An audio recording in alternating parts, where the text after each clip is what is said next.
weekly for school or something like that, or just every so often when they do it? Depends on the how they sign up. Okay. You do all our team schools, so for the team, There's things like schools that. there's a lot more parts than what they got to it. Yeah.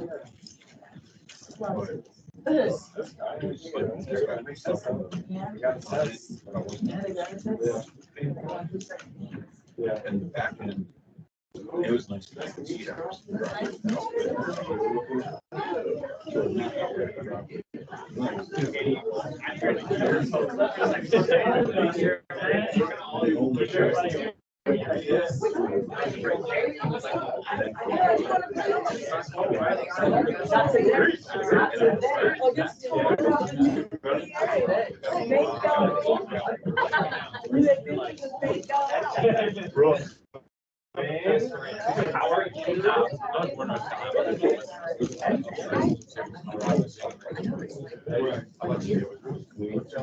Okay, Riley.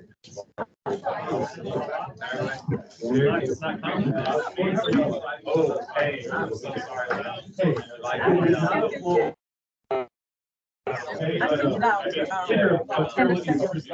And I think to Ryan. But I was worried, but it was a great game. Ohio State.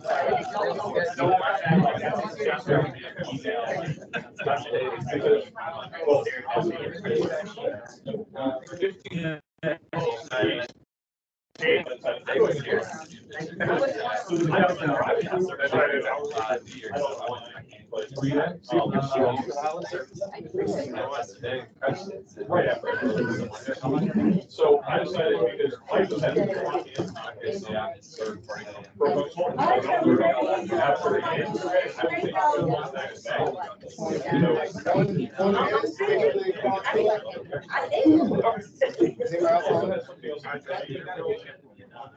All right, there we go.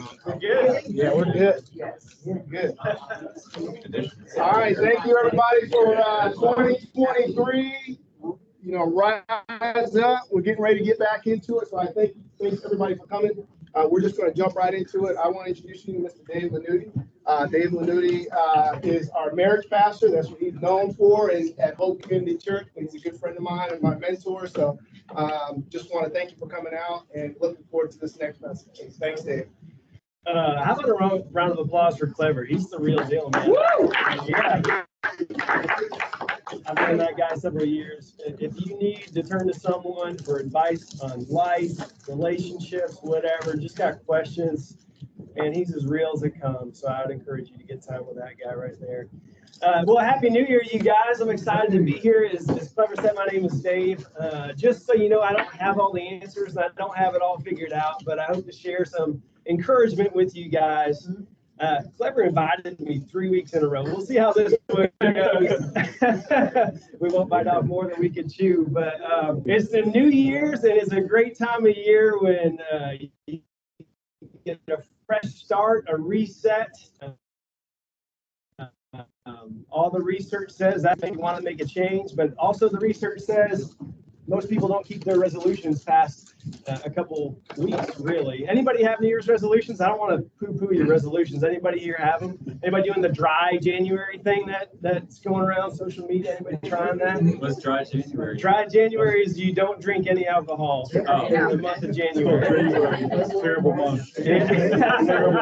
Yeah, well, it's a real thing, man. They're talking about it on the radio, how to do all these things, dry January. Every year I try to do something. I'm not here to squash your New Year's resolutions. This year, trying to eat healthier, trying to get better sleep. I don't know if that's you or not. But what I've learned is a lot of my resolutions, they don't always work out for me, but still I'm an optimist. I try to make them happen every year. But there was a change that happened to me about 10 years ago, that really changed the way that I not only think about New Year's resolutions, not only the way that I think about relationships, not only my job, all of that, but I went through something really traumatic in my life. and everything changed, including the way I think about New Year's resolutions. I'm going to leave you hanging on that. I'll share that story with you guys today. Clever, I should be done by 12:30, is that right? Yes, sir. Set an alarm for 12:25 p.m. If that goes out, I'll land the plane, I promise. You will not be late. That's whatever's going on. So something dramatic happened in my life. I'm going to leave you hanging on that. I want to kind of give you an overview of what I want to share for the next few times I get to share with you, including today. So today, I hope to share with you, I've entitled this message, Finding Purpose. Finding Purpose.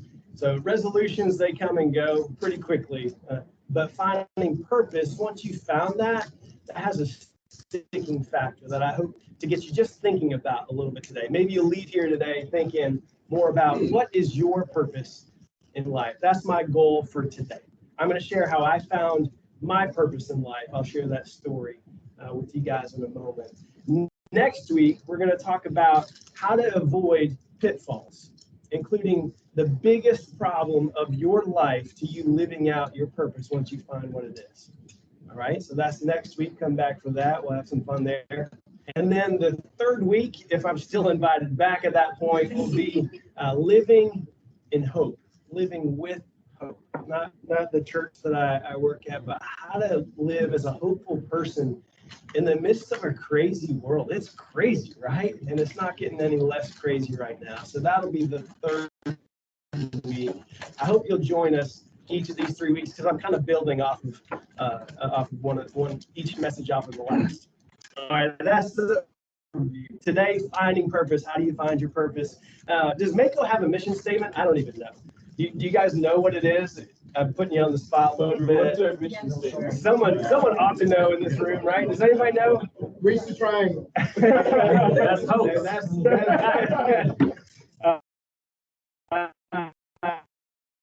What's a mission statement?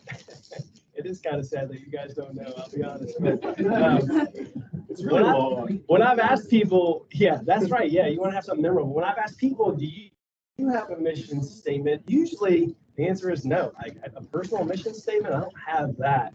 Or a purpose statement. Do you have you ever written down what your purpose in life is? My guess is not. I've asked a lot of people this question, but I think it's helpful. More helpful than a New Year's resolution. Be able to sit down and think, what is my purpose? Something that drives me, a true north. It helps make all the decisions fall into place. So today I'm going to share how I found my purpose. And I'm a big question asker, and so I'm going to ask a lot of questions. I'll answer some of them. Some of them I'm going to leave just for you to hang and think about with you. Maybe you can write these down or jot them in your phone as I come up. But big question, maybe the biggest question. What is the meaning of life? What is life all about? I love big questions like this. And I want you to just think about that for a second. What is life all about? I've asked this question to a lot of people, and you get a lot of answers. The most common answer that I get when I ask people this is something about pursuing happiness. Some sort of form of that is the most common answer, but you get all sorts of answers to this question. I'm not going to ask you what you think, but I want you to kind of knock that question around. I'll share what I think life is all about. For me, it boils down to one word: relationships. I think life is all about relationships. And I'm not exactly sure who taught me that or where it came from, but I have believed that ever since I started following Jesus.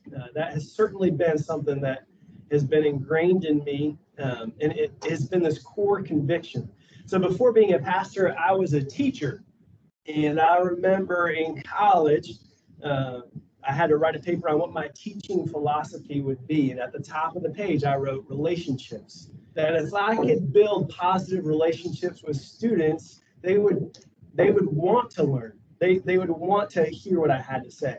So I tried to invest in them. I tried to go to their games. I tried to show up in their lives, ask how their family, their parents were doing, ask about siblings, just take an interest in them. And I think it helped me to be an effective teacher. But that was a core conviction of mine. Relationships is what life is all about. Do you have any core convictions like that? Do you have any things that you know are true? What I've learned the older I get, the fewer core convictions I actually have. Clifford, can I move, or is this thing gonna like follow me, or do I need to? Yes. Okay. I don't want to feel it. It's on the screen. So, when I was younger, I thought I had a lot of core convictions, and I would argue and debate anybody on all these things. But as I got older, I realized I only have but all of the core convictions that I have. And so my core conviction that relationships are what truly matters in life, that comes from Matthew 22, when somebody asked Jesus, hey, what, if you were to summarize all of the laws in the Bible, what's it all about? And he doesn't say the word relationships, but he says, love the Lord your God with all your heart, with all your soul, and all your mind, and love your neighbor as yourself. In other words, it's all about a relationship with God and a relationship with others. That was Jesus' answer. So I feel pretty strongly that I'm on the right track with my core conviction being a true one, that life is truly all about relationships. Next big question that I want you to think about. What is it that God desires most? I don't know what you even think about God. I don't even know if you believe that he's real. If you're here for free lunch or whatever, I'm glad you're here. But how would you answer that? If this God is real, what is it that you think he desires most?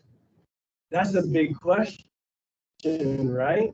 What does God desire most? And I'm not going to put you on the spot. I'll share again what I think my answer is that I've learned as I spent time reading the Bible.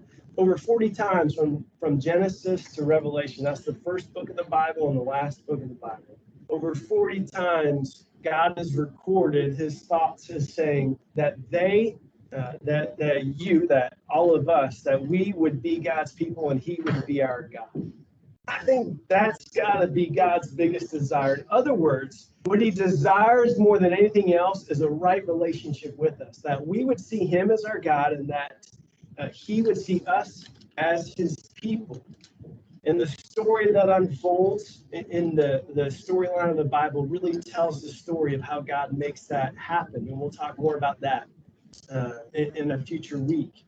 But all these core convictions and these questions that I love to ask, these are driving me toward finding what my purpose is. And I want to ask them for you so you can start thinking about, what's my purpose? Why am I here? What drives me? Now, I'll tell you what, if you have your core convictions kind of written out, that's a good start. You got these things that you believe, that's a good place to go. You got some New Year's resolutions that can help, but it's different than knowing what your purpose is. It's different than writing out a personal purpose statement. And so think about what God desires most. Think about that question. One of the things that I've learned in my almost 43 years on this planet is that God often uses pain and difficult circumstances to achieve his purpose, to get what he desires. Now be careful, I didn't say God causes all the pain, because sometimes we only have to blame ourselves for that. But God is really good at using that pain and suffering to achieve what he truly desires, that we would be his people and he would be our God. God used that in my life. So I want to tell you a story. This is where I could get bogged down in the details. So that's why I set my alarm. We'll land the plane. This is my story. This is my thing. So I like it. So let me share. As I was out of college, I became a teacher. I was a teacher for 11 years. I was a high school teacher. I taught ESL, English as a Second Language. I was a soccer coach at Apex High School and Holly Springs High School, those two places. And man, I thought I had done it. I thought, hey, at this time, I knew life is all about relationships. And so as a teacher, that's going to be what I do. I'm going to build relationships with students, and this is going to be it. That was a good start, but it wasn't a purpose thing. There was still some refining that God needed to do in my life. And one day I went, my parents would have us over often for a Sunday dinner, and just like any other Sunday dinner. But my dad actually passed out these little slips of paper to each of us, my brother, my sister, and myself at the table. And he said, hey, I got some bad news, something serious I need to share with you. This was about 10 years ago. He said, I'm dying of a disease called Huntington's, and it's a genetic disease. You might be familiar with it. And I have a late onset. It's super rare. We didn't think that I had it, but the worst part of this is that you have a 50% chance of already having the disease, and your children, if you have it, also have a 50% chance of already having this disease. Now, if you know anything about Huntington's disease, it typically onsets in age 30 to 40. Symptoms last about 10 years, and there's this protein that's released in your brain that literally eats away your brain. So you lose cognitive function, you lose emotional ability, you lose mental, physical. It's kind of a mix of Parkinson's, Alzheimer's, and schizophrenia, all wrapped up into one. The symptoms last about 10 years, and you die. It's a horrific thing. And I hope you never have anyone in your family or friends that has to deal with this disease. And then to make it even more horrific is those odds of 50-50. I already had children. If I had it, they already had a 50-50 chance of having that disease. And so with a piece of paper, I was told, hey, 30, whatever, young 30s at the time, you may not see your kids graduate. You may not see your kids go to college. You may not see them get married, etc. And that's a pretty heavy thing to hear, pretty heavy. So at that time, my wife and I, we started doing our research and getting our ducks in a row. I started calling around to nursing homes, and I took out this huge long-term health care policy that people thought I was crazy for doing at the time. They're like, you're healthy, you're 32 or whatever. And nobody is looking at nursing homes when they're 32 years old and taking out policies on that. That's a little bit weird. And I kept getting denied for insurance, but Wake County Public Schools, they accept me. The only question they asked is, do you smoke and how much do you weigh? And I was able to answer those without answering anything about 50-50 Huntington's disease. Anyway, I think the laws have changed since then, but at that time, I could be denied coverage. Here's what happened in that. Here's how God used that pain and suffering in my life. When you're told something like that, when you're told you may not be living much longer, when you're told your dad is dying, when you're told your kids may not live to see a full age, everything changes. That core conviction of life being all about relationships, that became massive. That idea of what God desires most is that his people, that all of us, would be in a right relationship with him, that became everything to me. And so what I started doing from that moment forward was never wasting an opportunity to tell people about Jesus' love for them. And I was crazy about it. And as a school teacher in a public school, you're really not supposed to do that. And I just didn't care. And year after year, I would spend time with any students in my class, with my teams that I was coaching, sharing God's love with them, eventually, it cost me my job. I wasn't fired, and I can't prove that is why I lost my job. But when funding changed, the principal, who had repeatedly called me down to his office and said, you need to stop inviting people to your church and telling them about Jesus. He told me that I would no longer have a job there, and I needed to find a new place to work. So I did. And in this season of me shopping around for nursing homes, of trying to understand, hey, am I going to make it or not? We did the research. There's a genetic test that you can take to find out whether you have Huntington's disease or not. So, question for you. If there were a test available to you to find out if you would die by the age of 40 or in 10 years from now, we'll say, whatever age you're at, would you want to know? Or would you want to just live life? There's no cure. There's no medicine that can help. Just go take a test. You'll find out if you're going to die in 10 years. A horrific, slow death. What would you do? This is a hard one, right? People who take that test and they find out that they're positive, their suicide rate skyrockets. Many of them don't want their family to have to take care of them, and so they often take their own life, sadly, tragically. Before my wife and I, we decided after about 6 months in the process of me losing my job that I was going to be tested, that we just didn't want to wait any longer. And before you get tested, you guys probably know more about this than I do, but before you get tested, you have to prove that you are not a suicide risk. You have to meet with psychologists, all that, and prove that I wouldn't take my own life. And I'm certifiably sane, I'll tell you, because they allowed me to take the test. I shared Jesus' love with the psychologists, actually, that were testing me. I'm surprised they didn't think I was crazy. But let me fast forward so I can land the plane on this story. After a couple weeks of waiting for the results, my wife and I, we go to UNC. I'll never forget the day. I get a little emotional telling the story.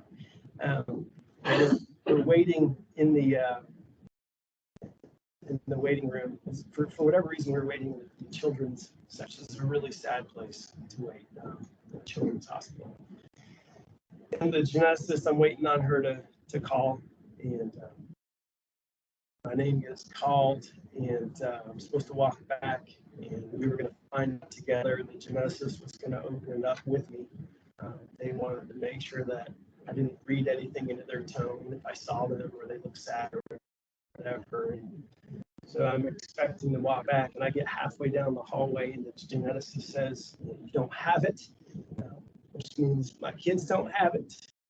And I hugged this geneticist. My wife tells me it was way too long, and I hugged her first before I hugged my wife. And the rest, honestly, is a blur. And at some point that day, this is the God's honest truth, there's probably camera footage of it somewhere, I just went running through the halls of UNC, screaming, shouting, dancing. And I don't even know where my wife went at that point. But I was running. I was so excited that God had redeemed me, that He had chosen to spare me from that disease. He had chosen to spare my kids from that disease. Now, not everybody has a happy ending to that story. Not everybody gets to be negative when you get a test like that. But God chose me to do that, and everything that had changed, that switch that had flipped of me going around and sharing Jesus' love with as many people as I could, there was no way I could just turn that off. There's no way. And so I continued, and at that point I wrote down my purpose statement in life, which was and remains to leave a legacy of Jesus lovers, first in my family and then in the world. That's my purpose statement. If you want to ask what I'm all about, that's it. Everywhere I go, I want to share His love so that people would also fall in love with this Jesus that has saved not only me from my sin, but also from this horrific disease in my family. So I want to leave you with a little bit of a homework assignment. What is your purpose statement?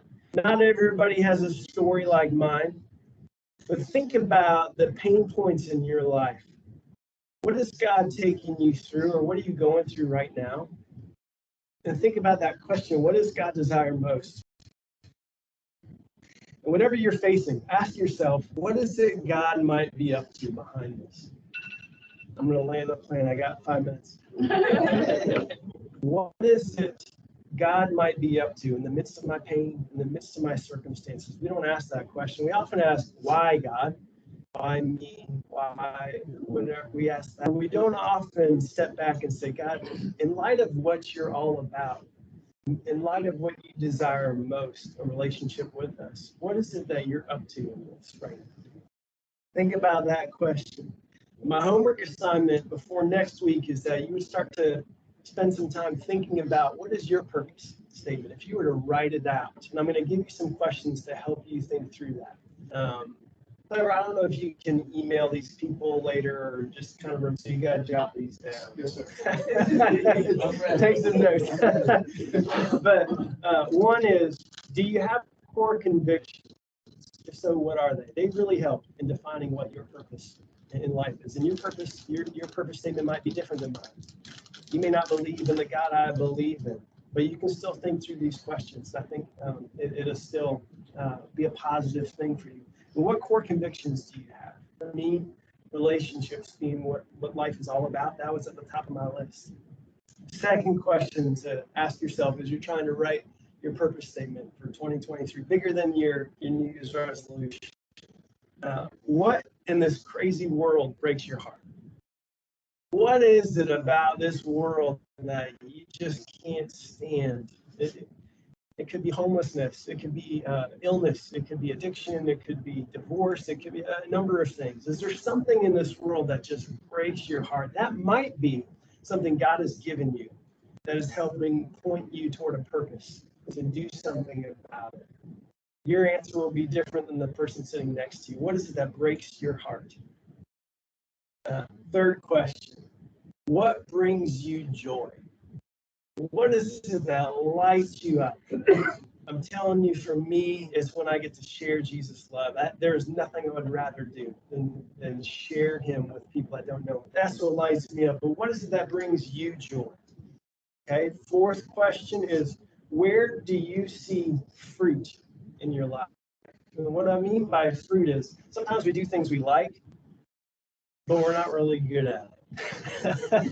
There's no fruit. Like, oh, I really like doing this thing, but like it's actually not helping anybody, not helping myself. There's no fruit to show. So where in your life do you see fruit? And then the last question as you're thinking about what is your purpose statement is, where do you receive affirmation? Where is it in life that people tell you, hey, you know what you're really is this?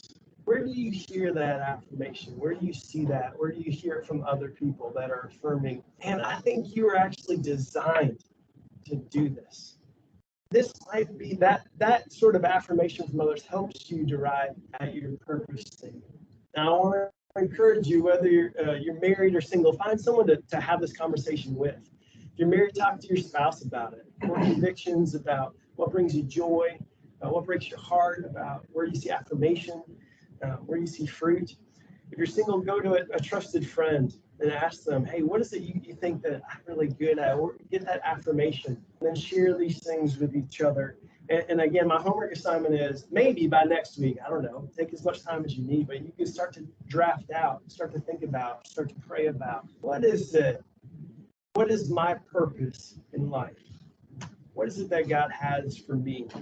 Because once you know that, I'm telling you, the New Year's resolutions, all that seems to fall in place. The decisions in life, they're easier to make because you're driving toward a true north. Should I do this or should I do that? You'll find freedom in those decisions, knowing that you're accomplishing your purpose. And I want us, just in case you're thinking, you know what my purpose is, to go do this thing. It doesn't mean you have to change your job, even though I did. I could have accomplished my purpose to leave a legacy, my purpose to leave a legacy of Jesus lovers as a teacher. I could have accomplished that as a computer programmer or as a medical professional. But what I want you to think about is once you've kind of drafted out your purpose this year for 2023, what changes in your life can you make right where you are to start to live out that purpose? What changes in your behavior and your habits? These are kind of those New Year's resolutions. They all kind of follow, they all line up to that purpose in life. So right where you are, right in the seat, in the job, in the circumstances, married, single, divorced, widowed, right where you are, what changes do you need to make in order to live out the purpose that God is putting on your heart? Next week, I'm going to ask if everybody did their homework assignment. So pop quiz next week is coming. But for this week, let me just pray. Let's bow our heads. Father God, thanks so much for your love for us. Thank you for redeeming me. Thank you for making it possible for us to be in a right relationship with you because of your son, Jesus, because of what he accomplished through his death and his resurrection. God, I hope I get to share more about that in the weeks to come. But for today, God, I pray for everyone listening that they would just think about these big questions. What is it you desire most, whether they believe in you or not? God, may they just think about that. God, what is their purpose? God, may they just wrestle with that question. May it give them meaning, may it give them peace, may it give them confidence, and may it give them joy. We love you. We pray in your name. Amen. I'll be hanging out and answer questions. Yeah. Thank you, everybody. We'll see you next week. Don't be late. Yeah. You up in Henderson? Next Make week sure you're there is too. the biggest problem to you living out your purpose. That's right. There's one problem. Adam Price. The biggest problem. It might be. Yeah, you gotta come next week. Cliffhanger. Yeah, man.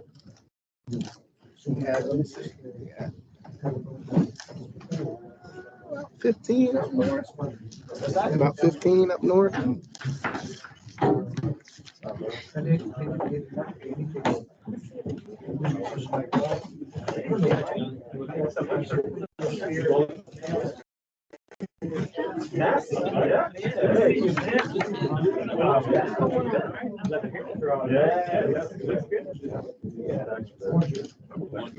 How long you been in Waco for this guy? Did I reach you upstairs last night?